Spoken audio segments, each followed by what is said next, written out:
ایک صحابی حضرت عمر رضی اللہ کا دور ہے، بیوی سے تنگ آ کر حضرت عمر رضی اللہ تعالیٰ کو شکایت لگانے جا رہے ہیں۔ حضرت عمر رضی اللہ دروازہ کھٹکھٹایا، اندر سے آواز آئی، اندر حضرت عمر رضی اللہ تعالیٰ کا ٹین ڈبہ کھڑک رہا تھا، ان کے گھر میں معاملہ ہو رہا تھا۔ اچھا، وہ بیچارے کہتے میں تو شکایت لگانے آیا تھا، اندر تو ان کا اپنا ہی معاملہ۔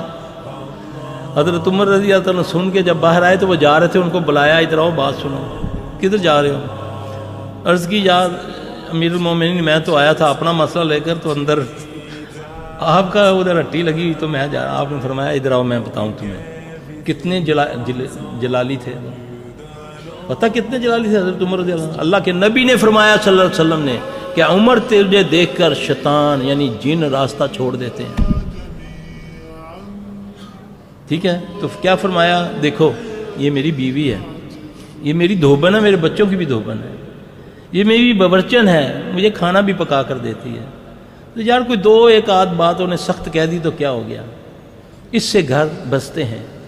کسی وقت اپنی مردانگی کو نیچا کر لیا کرو، اس سے بہت ساری مصیبتیں آپ کی دور ہو جائیں گی۔ ہیں تو ہونی کون ہے مینوں یہ گل کہنے والی؟ اس کی ماں باپ کو گالی ہیں، یہ نہ کرا کریں۔ میری بھی بیٹی ہیں، بہنیں ہیں، یہ سوچ لیا کریں، درگزر کیا کریں، یہ چھوٹی موٹی بات ہے۔